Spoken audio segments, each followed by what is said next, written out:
Thank you to Melanie DeMore for that incredibly powerful rendition of Come By Here. Come by here, my Lord. Come by here. That spiritual was developed by the Gullah Geechee people during their experience of slavery and the traumatic oppression that it contains along the South Carolina, Georgia, and Florida coastlines. It's a song where the spirit cries out for companionship and connection in the midst of suffering. The first known recording of that song was made in 1926 in the coastal town of Darien, Georgia, by a Gullah Geechee man named H. Wiley in the archive of the American folk song stored in the Library of Congress.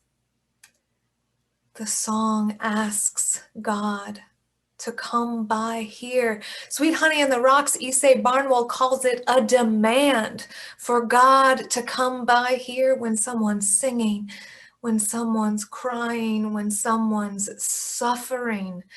Lord, come by here.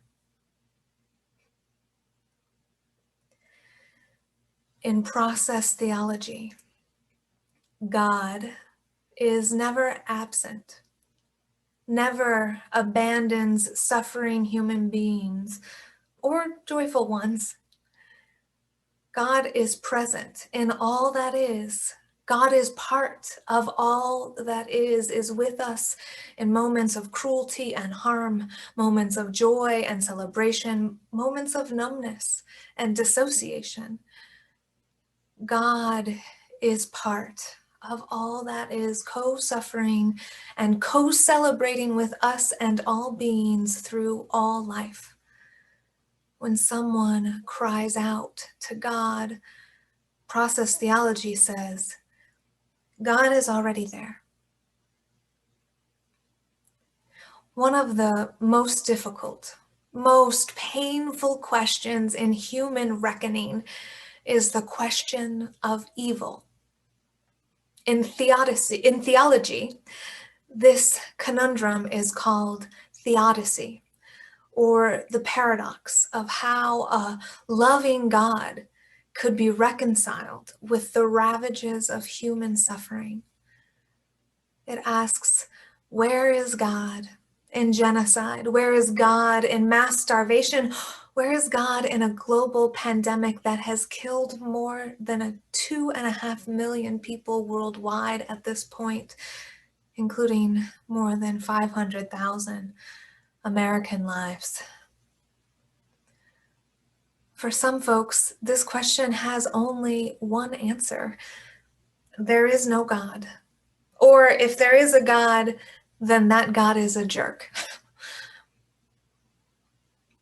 The Rev Carol McIntyre, senior pastor at the First Baptist Church in Columbia, Missouri, writes the searing story of her own wrestling with suffering and theodicy in her February 19th, 2021 article entitled, Raging at God After My 67-year-old Father Died of COVID.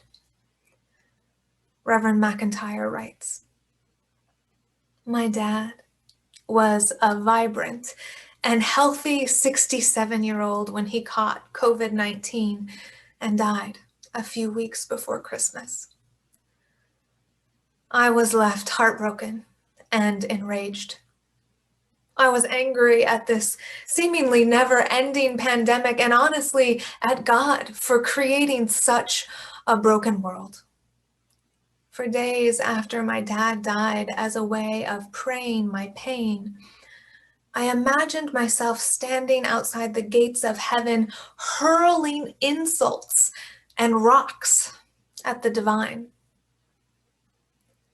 Day after day, I kept showing up at the gates, heaving accusations and a flood of obscenities at God. Perhaps I was trying to provoke God.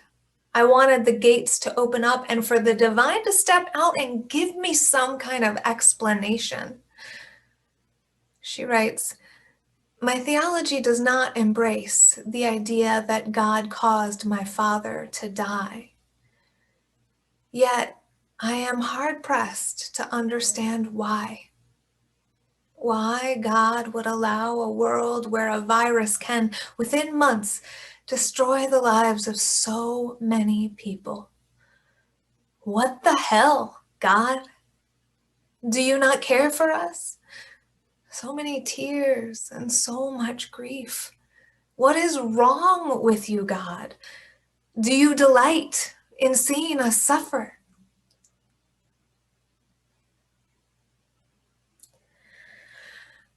For process theologians, the answer to Theodicy's question, how can God be both all-loving and all-powerful in a world beset by cruelty and tragedy, is God is not all-powerful. In process theology, God's power in the world is collaborative, not controlling. God acts only by invitation and never makes things happen. Human beings make choices to respond to the invitation to love and harmony, or to choose to ignore that invitation and go their own route. Process theologian Marjorie Suchocki defines sin. I know that can be a hard word for some Unitarian Universalists, but Marjorie Suchocki defines sin as the violence of rebellion against creation. According to fellow process theologian Catherine Keller, Suchocki is, quote, arguing against the focus on sin as a rebellion against God because it removes our focus from our responsibility to each other. Suchocki is arguing that causing harm to one another is the real sin, and that harming one another is what hurts God. Keller uses the following metaphor to illustrate when she writes, imagine a squabble breaks out in the kindergarten. A bully has hurt a smaller child and all the kinder get into an uproar, throwing things and screaming and kicking and biting. What is the good kindergarten teacher concerned about? Is she really concerned about the kids hurting her? Keller and Suchocki believe that what matters in this life is not our human resistance to some abstract or arbitrary rules. Rather, what matters is that human beings do not enact violence against one another, or against non-human beings, or against the earth. In process theology, it is the harm we cause to each other and the world that grieves God, not the harms we might imagine we would cause to God. Reverend McIntyre continues sharing her own grief process. One day, when my grief was particularly heavy, I brought a battering ram along on my trip to heaven's gates and attempted to break them down and hold God to account. As I pounded away at those gates unexpectedly, an image of God, heartbroken and furious, came to my mind. Then this uneasy truth washed over me. It's easier to blame God than to admit that we have failed one another. Unitarian Universalist humanism confronts the ways that we harm one another by removing God from the equation entirely and putting the onus squarely on us as humans. In a humanist theological framework, we are fundamentally responsible to one another and for one another in this world. The 1933 Humanist Manifesto declared that, quote, "The goal of humanism is a free and universal society in which people voluntarily and intelligently cooperate for the common good."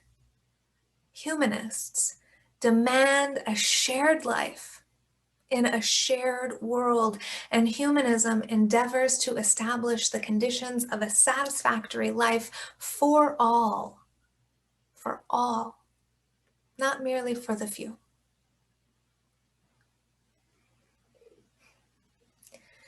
Here at First Church, we have been talking about beloved community all month this February, which begs the question, beloved to whom? For the theologians who developed this theological term, part of the answer to that question was beloved to God, building on the universalist concept that all human beings are universally beloved to God. Our universalist theological tradition developed from people who believed that God's love was so big that any finite human error paled in comparison.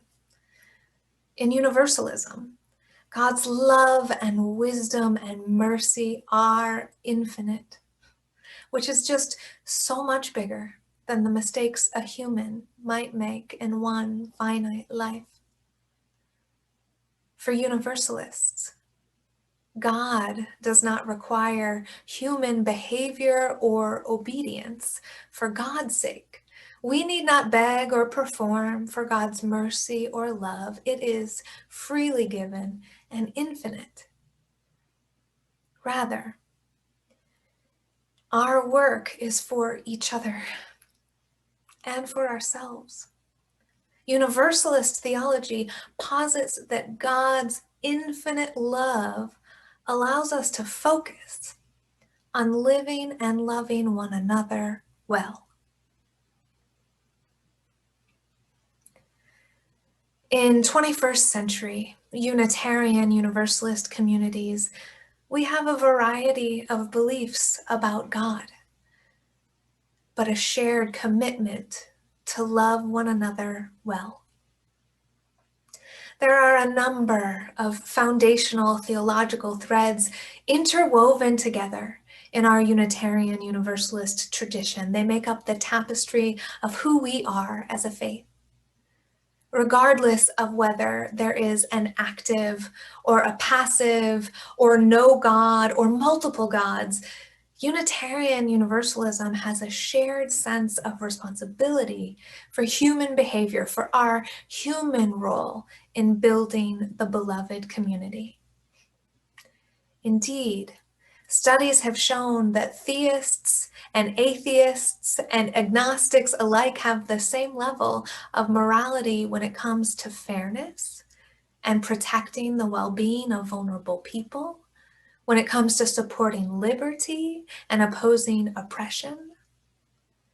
We are all here together now, bound up with one another in inextricable mutuality. We are responsible to and for one another. In order to become the beloved community, to build a village based on cooperation and mutual respect, one in which work for the common good and creation of the condition, in which we work for the common good and we create the conditions to meet the needs of all people, not just a few. In order to do all that, we must be beloving community. Active verb, doing the good and hard work of loving one another well.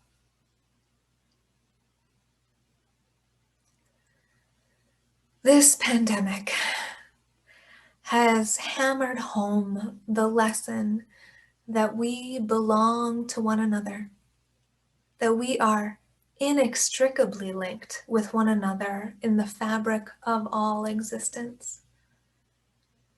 There is no escape from the virus for some, but not for all.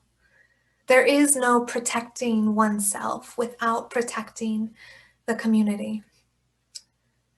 We have learned that we breathe one another's breath. We inhale and exhale the reality of our fundamental and inextricable interconnection.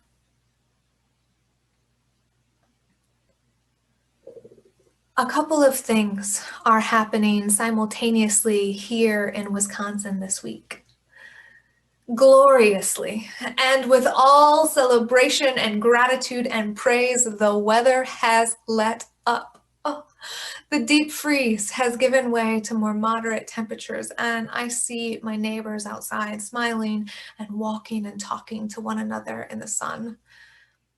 I don't know what's happening over there for you in Michigan, but I truly hope that you are getting some relief from winter as well. People are also starting to get vaccinated. A number of our First Church members who are over 65 have already been vaccinated, as well as healthcare personnel and others in Wisconsin's 1A grouping of vaccination. Hope.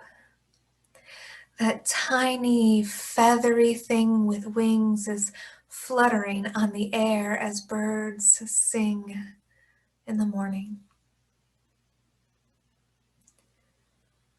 Simultaneously, there is a COVID wall of exhaustion happening, made worse by the mid-February deep freeze we experienced and the prospect of looking forward to more months of pandemic. Even if we can see the light, folks at the end of the vaccine line especially still have a lot of tunnel to go, and it's already been such a long way so far. Unitarian Universalist minister Reverend Erica Hewitt put it this way: if we're in a 1,500 meter race, this is the third lap. Reverend Hewitt writes, quote, "The 1,500 meter race requires 4 laps around the track. It's considered a hard race, not just physically, but also mentally. The first lap isn't bad because you're full of adrenaline and everyone's racing like crazy. The second lap is harder, but you still have some energy. You're still excited to be racing. You might be keeping up well. Skipping ahead, the fourth lap of the race is grueling, but you're almost done. The finish line is coming. You want to win, so everyone flat out races with everything they've got, no holding back. So let's talk about the third lap. It's absolutely the hardest. A lot of track athletes say that you win or you lose the race in the third lap. You've been racing for a long time, but you're not that close to the end. You can't let up. You can't relax. Everyone is tired. You're tired. As Reverend Hewitt says, in this collective trauma experience of the pandemic, we are in the third lap. We're in the third lap as a society, and folks who are at the end of the vaccine line might especially be feeling that third lap experience. It's hard to be beloving community in the third lap of a prolonged collective trauma. It's hard to love anything, let alone love each other well. We are tired, we're frustrated, and we are over it. But we are not done. This pandemic, which has revealed so many long-standing fissures in our society, will be with us for at least a few more months. Right now, We need to remember all we have learned in our lifetimes about how to care for ourselves and our souls and one another well. Our values don't change when we're tired or frustrated or angry, but our capacity to implement them is affected when our resources are drained. So pay attention to your energy and to your spirit. When you find your irritation rising at your partner or your parents or the dishes or that email, remember that your body and your soul are doing a lot of work right now just to keep going. And then try to give yourself and others around you a little grace for the effort and the exhaustion of this third lap. And as always, don't skimp on your spiritual practice. I know you're tired, I'm tired too, and it seems like something's got to go. But don't choose the spiritual practice, because that's what grounds you in your values, in how you want to be, and who you want to be in this world.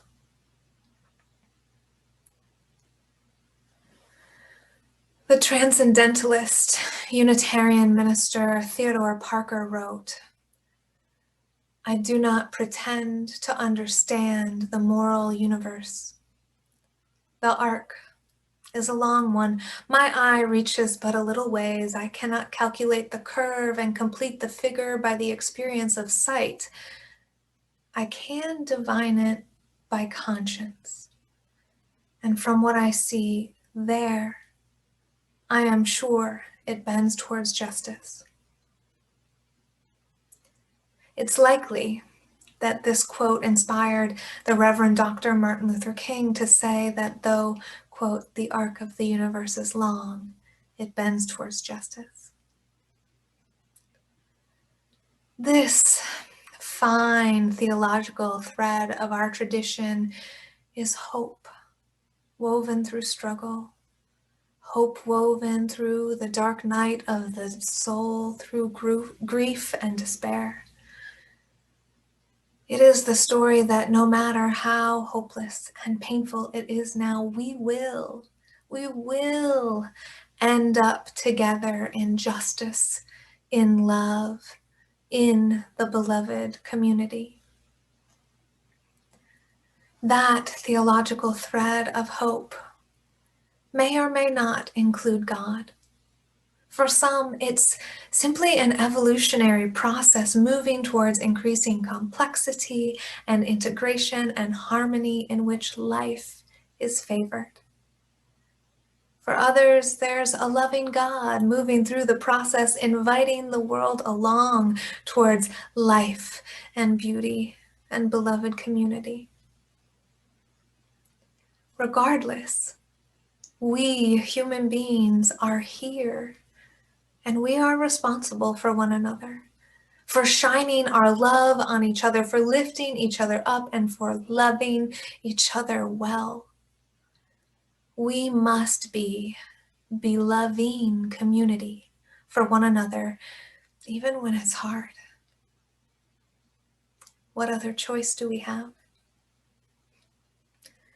Amen, and may it be so.